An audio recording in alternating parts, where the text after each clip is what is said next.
I was shocked to find out that my wife has been cheating on me with another man for over 6 years. Today's narrative revolves around the main character, who uncovers a shocking truth about his marital life. He was profoundly stunned to see his wife in an intimate moment with another man. She had left the main character's family behind and eloped with her paramour. Now, let's delve into the story. Jim and I had just finished our day shift at the plant, and we were driving back home together in my car. We always commuted together whenever our work shifts coincided, and this week it was my turn to use my car. As soon as we left the plant, Jim asked me to stop at a pharmacy on our way back home so that he could have a prescription filled. His wife, Sally, had a bad cold, and the doctor had prescribed medication to help her get rid of her stubborn cold. Since we were passing by the pharmacy where my wife, Rachel, was working, I decided to surprise both Jim and my wife by stopping there. Throughout all those years she had been working there, I had never once visited her at her place of work. I figured she would be very surprised to see me there today. I had never dared to visit her at the pharmacy because I didn't want her coworkers or her boss to think I was checking on her. Surprisingly, she had never commented on this fact to me. She was working that day, and I knew she would be indeed surprised to see me. She only worked there 2 days a week, and I thought it was about time I met her boss after 6 years of marriage. Rachel and I had been married for 9 years, and even though we weren't rich, I was earning good money at the plant where I worked. I preferred that my wife stay at home, but 2 years after our marriage, she claimed she needed to get out of the house and wanted to enter the workforce. She also wished to have a car of her own. She convinced me to let her work for a year or two, at least until she had saved enough to buy the car she wanted. A week after we agreed, she found a job at a pharmacy on the other side of town. Just over a year later, she gave birth to Sandy. For the next 2 years, she became a stay-at-home mom. Later, when Sandy was older, she once again begged me to let her work, even if it was only a couple of days a week. She claimed she had already contacted the pharmacy where she had previously worked, and Mr. Clarkson was willing to take her back, even if it was just for 2 days a week. I finally agreed, and she arranged for her mother to take care of Sandy on those days. She had now been working 2 days a week for Mr. Clarkson for over 3 years, and Sandy was almost 6 years old. Not once had I stepped inside her place of work. I parked in front of the pharmacy, and Jim and I both went inside. It wasn't a huge place, but it had just about everything one would expect to find in a pharmacy. There were 4 long aisles, on each side of which were shelves loaded with everything from cough syrup to all brands of medicines. Then, completely at the back, was the space where prescriptions were being filled. Of course, Jim and I immediately walked there, but instead of seeing Rachel, as I expected, there was only a middle-aged man behind the long counter. He took Jim's prescription and started working on it. I was about to introduce myself and ask him where my wife was, but since Jim was standing next to me, I didn't want him to know that I was ignorant about the fact she was not there, so I didn't say anything while the pharmacist was busy filling the prescription. Jim slowly wandered further away, looking around at the different displays. That's when I decided to give a closer inspection to the back of the place. As soon as I looked over the counter behind the pharmacist, my eyes fell on a desk near the wall. On it rested a framed picture of a girl who appeared to be about 7 or 8. The thing that struck me about the picture was the fact that the child in it looked so much like my Sandy that it was uncanny. She had the same long blonde hair and blue eyes, even her smile was the same. I just stood there, all as I examined the picture. I was shocked and amazed by the resemblance to my daughter. It was as if I was looking at how Sandy would look in a year or so. How was that possible? I asked myself. All of a sudden, I couldn't help myself, and I asked the pharmacist, who was still busy counting pills, if the child in the picture was his daughter. No, I have only 2 boys at home. This is Kathy, she is the daughter of Mr. Clarkson. She is a lovely child, isn't she? Yes, she certainly is, I replied. I was simply too shocked to say anything. So, I moved away, pretending to look for an item on the shelf on my left.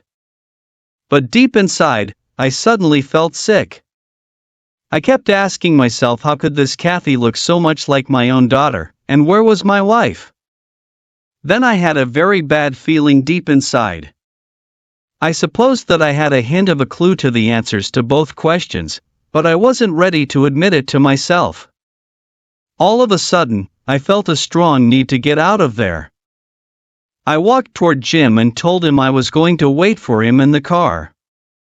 While sitting there waiting for Jim, I began to think. Sandy looked nothing like Rachel, and she certainly had none of my facial features. Also, Rachel and I both had brown eyes and dark brown hair, while Sandy was blonde. When she was a young child, all my friends kept making jokes about the color of her hair. Some even asked me if I was ordering pizza often at my house or what the hair color of the mailman was. Of course, these were only friendly jokes, and I didn't let these remarks bother me. But now it all came back to haunt me. Was Sandy really my daughter, or was she the daughter of Mr. Clarkson? The strange thing was that I had never once met or seen Carl Clarkson, so I didn't have a clue as to what he looked like, except for the fact that he had light-colored hair. Rachel had mentioned this to me a few times. When Rachel and I were home later that evening, she noticed my quiet and pensive mood. She even asked me if there was something bothering me. Of course, I didn't tell her that I had stopped at her place of work that day or what was on my mind. But I certainly would have liked to learn where she was when I stopped there. Still, I kept my mouth shut about my doubts. I knew I had to be careful and not accuse her of something that might exist only in my imagination. More importantly, I knew that I needed to get proof to confirm or disprove my doubts about the parentage of my daughter. You see, it was extremely painful for me to even consider the possibility that my precious angel might not be my biological daughter. I loved my daughter more than anyone else in the world, and I would have walked through fire for her.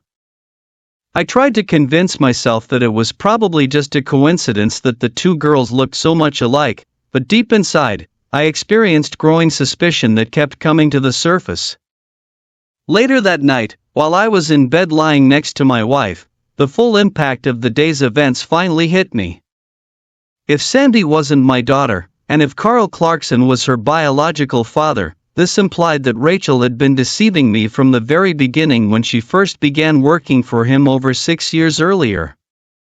I told myself that even today, it was more than probable she was still continuing her affair with her lover.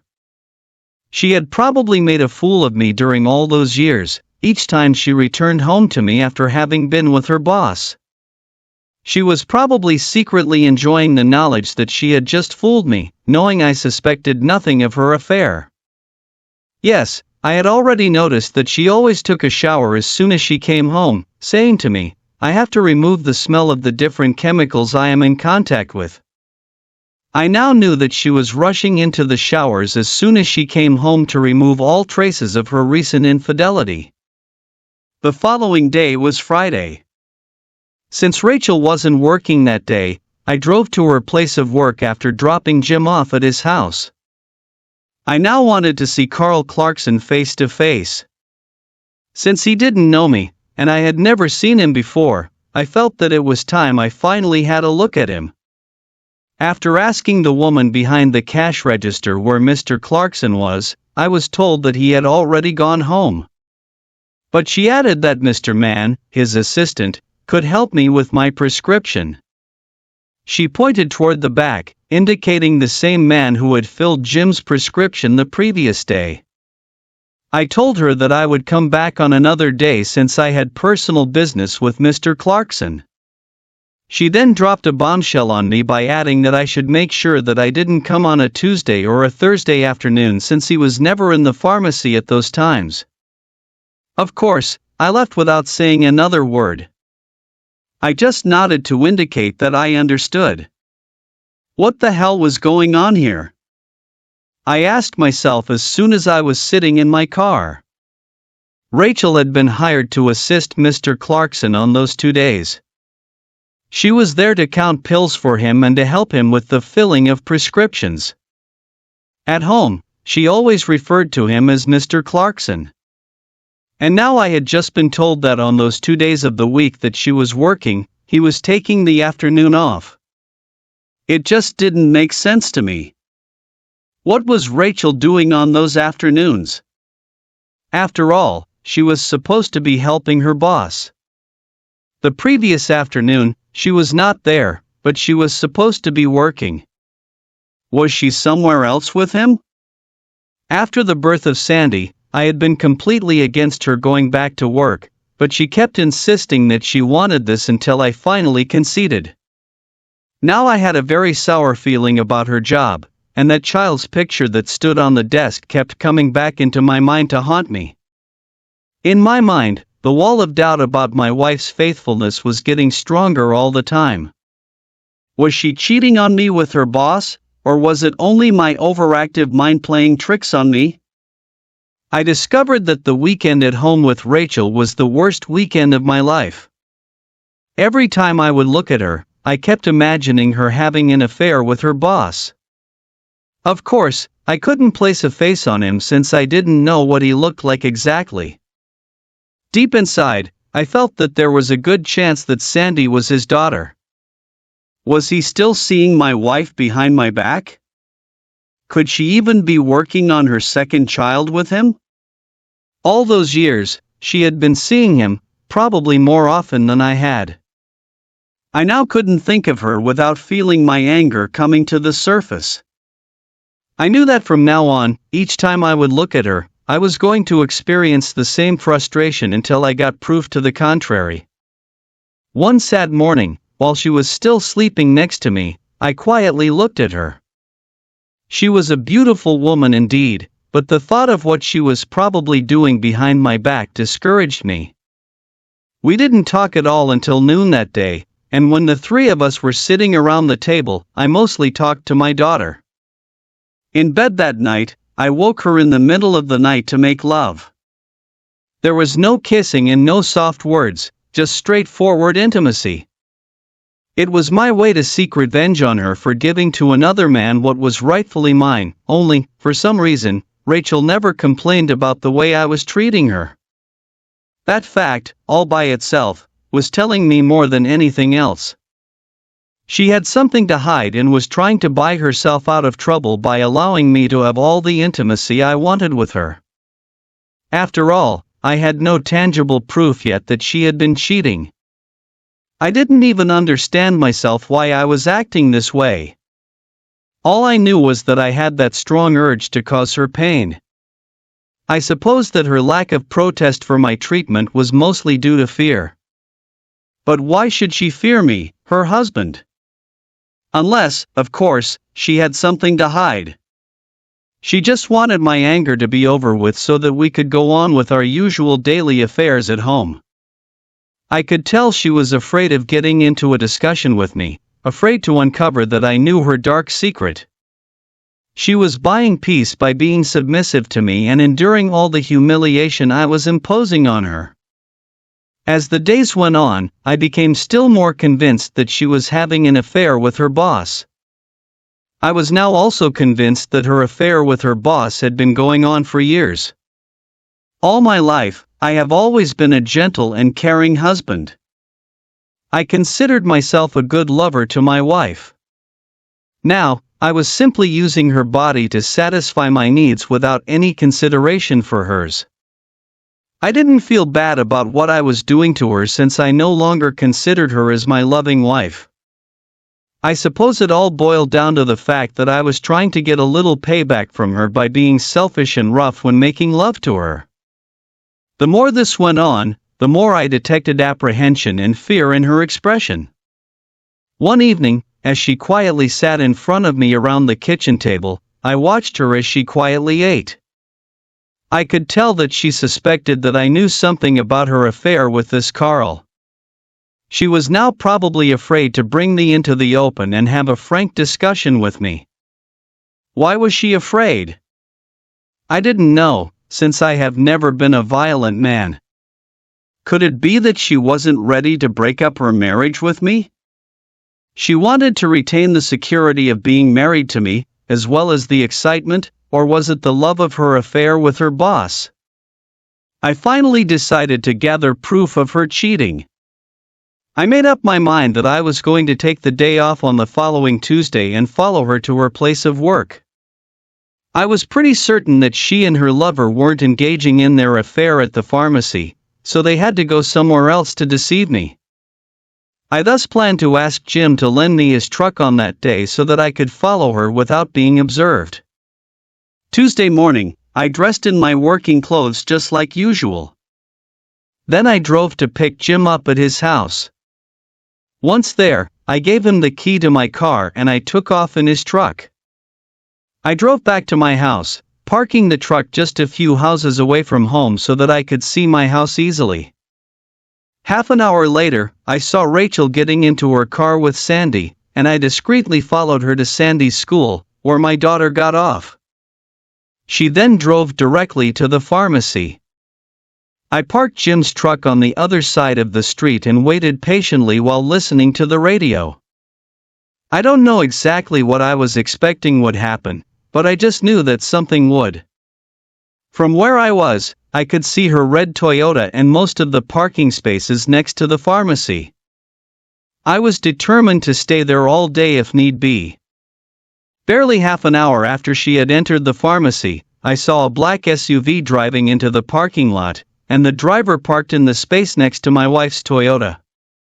A tall, well-dressed man of around 35 got out of the vehicle and entered the pharmacy using his key on a private door that opened next to the parking lot.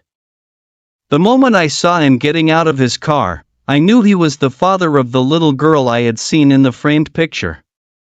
It suddenly hit me, this man was probably also the biological father of Sandy.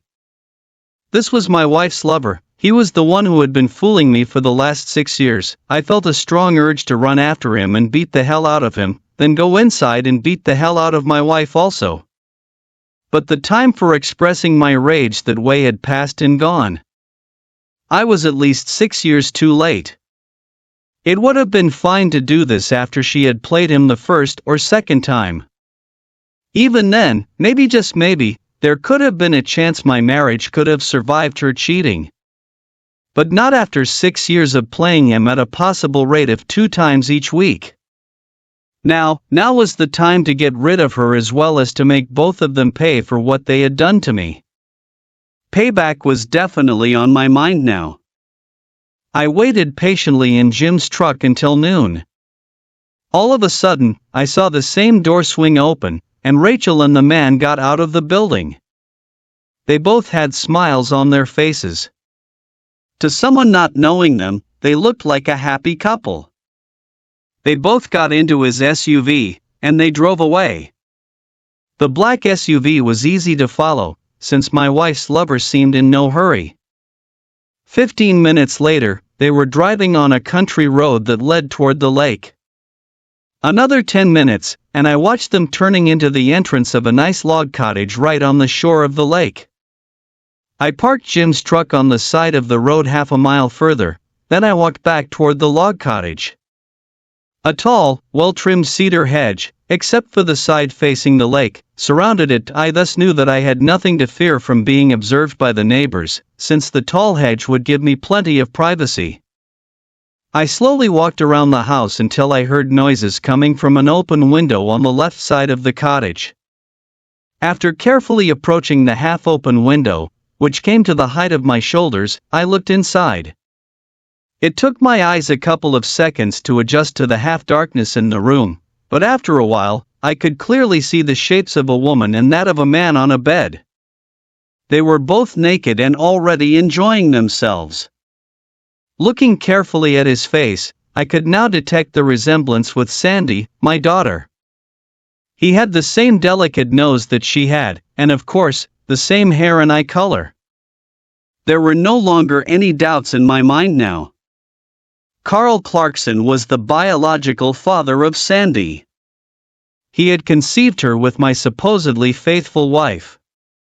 All those years, she led me to believe that I was Sandy's father, and thus, making a fool out of me. My wife and her lover must have been laughing at me. In their eyes, I was the biggest fool there could be, since I was unknowingly raising the child of another man. For all that I knew, they were probably working on another child right now.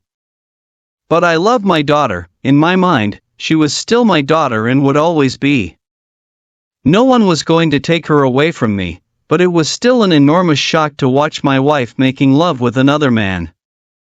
This is certainly not something that I would recommend to any husband. It made me extremely angry and sad, even if it did turn me on somewhat at the same time. I was at a loss as to what to do next. By now, I was crying and feeling sorry for myself. Of course, this further served to feed my anger toward both of them. At that moment, I regretted the fact that I hadn't brought a camera with me and thus had access to proof of her cheating. By now, I knew that I was going to file for divorce. I needed convincing arguments of her cheating in front of the judge and to try and get custody of Sandy. Seeing your wife, the woman that you love, secretly having an affair with another man is a devastating experience. I could no longer endure to watch them or listen to what they were saying, so I quietly walked back to the truck. Rachel came home at her usual time after work that day. She immediately went upstairs to take a shower while I finished preparing supper for the family, just like I usually did on those days she was working. We didn't talk much to one another, but we both paid much attention to Sandy, who was telling us all about her day at school. The following morning was a Wednesday, and Rachel wasn't working that day. She was in her gown and sitting at the table eating breakfast with Sandy and me. Once in a while, I caught her looking at me when she thought I was busy eating. She had a strange expression on her face. I suppose that she now strongly suspected that I knew something about her affair with her boss. I could even detect a hint of fear in her look. That evening, while she was putting away the dishes in the kitchen, I told her about a fictitious worker at the plant. He had surprised his wife with another man the previous week. I told her that he had beaten her to within an inch of her life when he discovered her affair. I also added that his friends at the plant were planning to give a lesson to her lover. After quietly listening to what I said, she looked at me with wide eyes. Then she asked me if I thought this was the right thing to do. I explained to her that the woman had no business cheating on her husband. It was only fair that they both, the wife and her lover, should pay for the disrespect that they had shown toward the husband's marriage.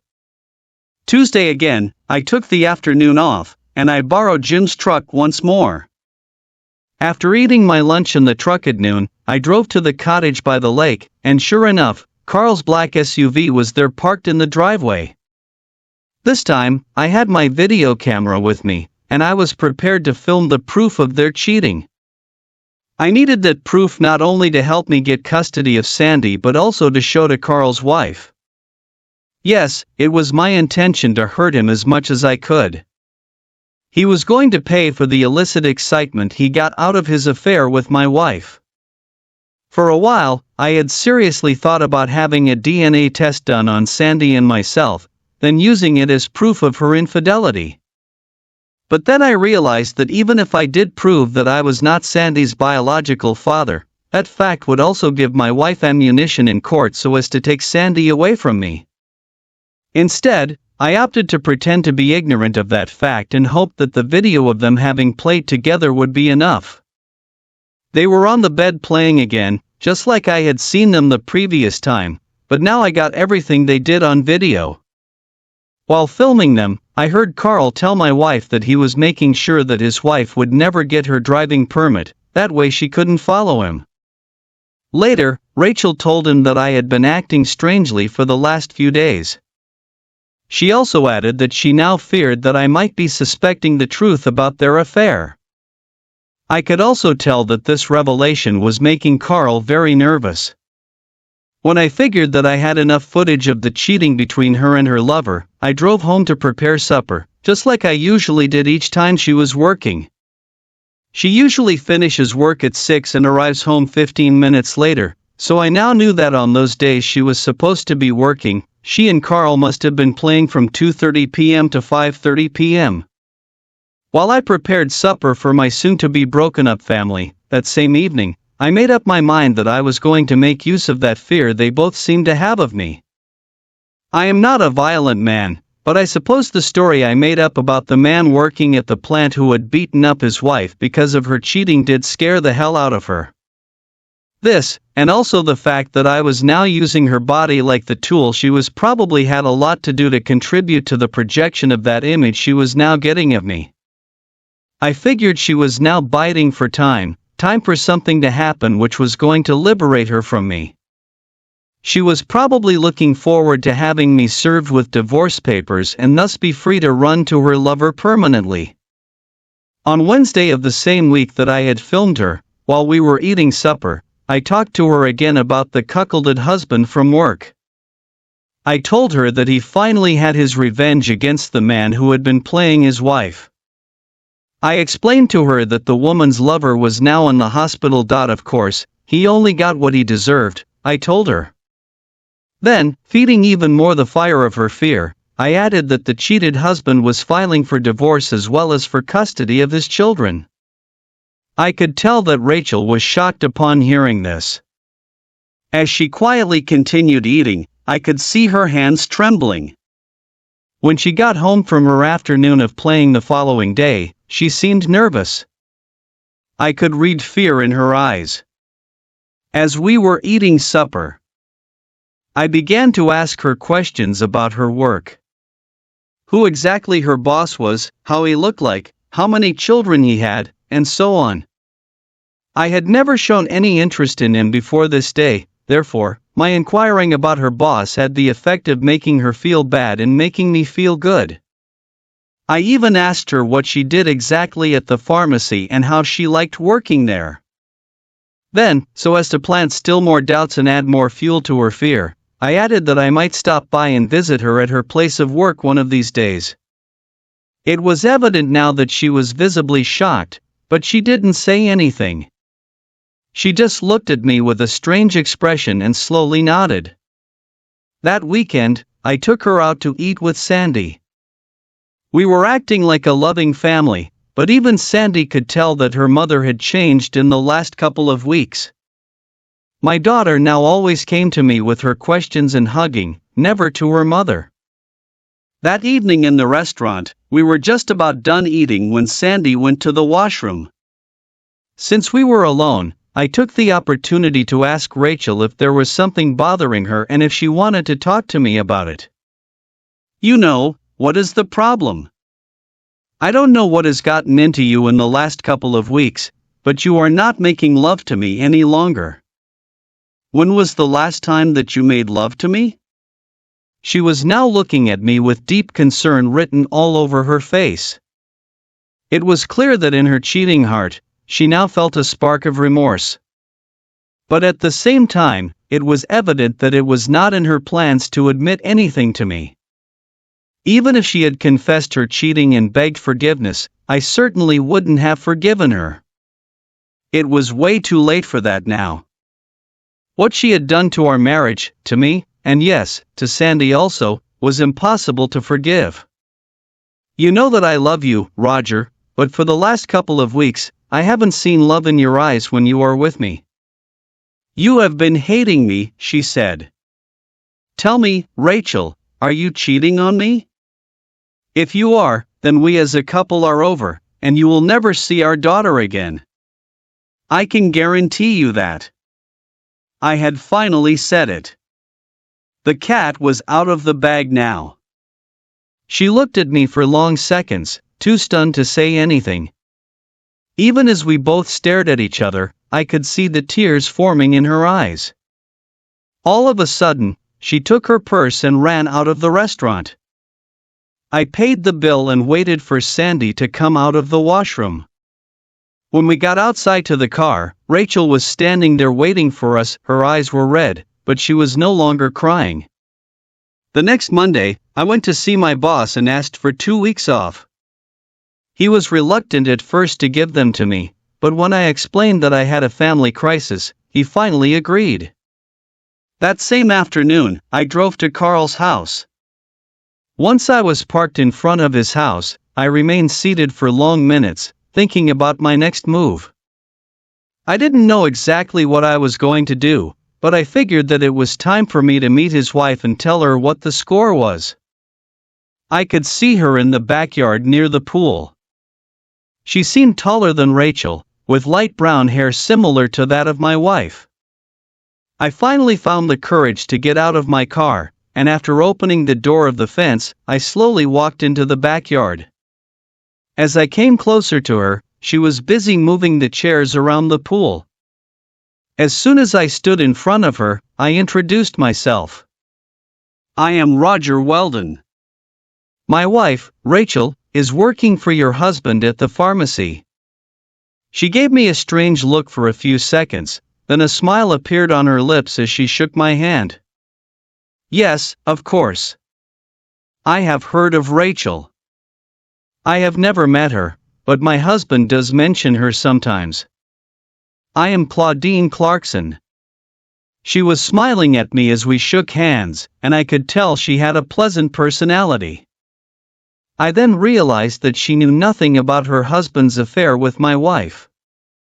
Of course, what I was about to say to her was going to be devastating, but there was no way around it. She had to learn the truth, so I figured it would be better if I got to the point immediately. After all, I wasn't there for a social visit. Mrs. Clarkson, what I have to tell you will cause you much